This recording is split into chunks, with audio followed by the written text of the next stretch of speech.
এখন আমাদের এইখানে যদি হোটেল ছেড়ে দেয়, আমি আমার বাবা রোগী আর কি, মেডিকেলে দেখাতে নিয়ে আসছিলাম। তো এখন ছেড়ে দিলে তো আমাদের হোটেল খুঁজতে কষ্ট হচ্ছে, হোটেল পাচ্ছি না। এত বড় একটা ইন্টারন্যাশনালি একটা দেশ, পুরা ইন্টারন্যাশনাল ট্যুরিস্ট আসতেছে, রুগী আসতেছে। তো তাদের তো হোটেলের সমস্যা থাকাই সমস্যা হচ্ছে, জায়গায় জায়গায় যে ভাড়া বেশি দাবি করছে। তো সব জায়গায় সবভাবে প্রবলেম হচ্ছে এখন আর কি। তো কলকাতা প্রশাসন এখন বলে দেওয়া হচ্ছে বের হয়ে যেতে আমাদেরকে।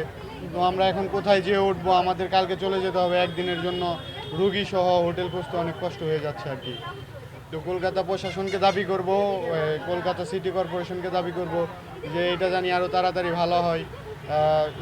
পর্যটক, তারপর হচ্ছে মেডিকেলে যারা রোগী দেখাতে আসে তাদের জানি ভালো একটা থাকার ব্যবস্থা হয়, চলার ব্যবস্থা হয়। এইটুকুই প্রত্যাশা করব আমি কলকাতা প্রশাসনের কাছ থেকে। আমার নাম মাহফুজ মিয়া, আমার বাসা বাংলাদেশ, জেলা টাঙ্গাইল, উপজেলা মির্জাপুর।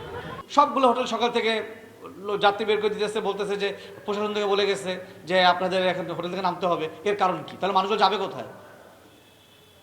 আপনারা কোথা থেকে এসেছিলেন? বাংলাদেশ থেকে আসছি। সবই তো এখানে বাংলাদেশের টুরিস্ট। এখানে আপনাদের কলকাতার লোকের হোটেল থাকে?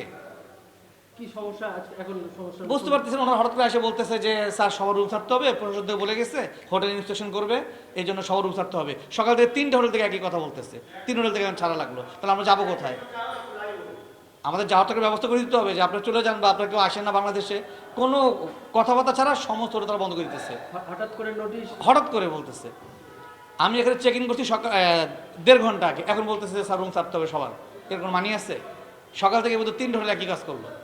বলছে দ্যাটস অ্যাপ্রিসিয়েবল, বাট এখানে ওনাদের একটা অ্যাকাউন্টেবিলিটির ব্যাপার আছে। আমি গতকাল টাইমসে ছিলাম, ওখান থেকে আমাদেরকে নামিয়ে দেওয়া হলো সিকিউরিটি ইস্যুর জন্য। এখন ওখানে আমি প্রশ্ন করেছি যে আপনারা যে আমাদেরকে এখান থেকে বের হতে বলছেন, আপনাদের কাছে কি কোনো লিস্ট আছে যে ভেরিফাইড যে হ্যাঁ আপনারা এখানে যান, এটা সিকিউর? ওনারা বললো যে না, আমাদের কাছে নেই। তাহলে বললাম তাহলে আমি আগামীকাল আরেকটা হোটেলে যাব, ওখানে যে আপনি বলবেন আমাদেরকে নামতে। আমি যেমন মেডিকেল ভিসা এসেছি, আমার মায়ের নিড রিপ্লেসমেন্ট হয়েছে, তাকে নিয়ে তো আমার এত ইজিলি মুভ করা পসিবল না।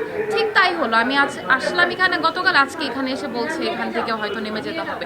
তো এইটা তো আসলে আমাদের জন্য খুবই একটা হ্যারাসমেন্ট হয়ে যাচ্ছে।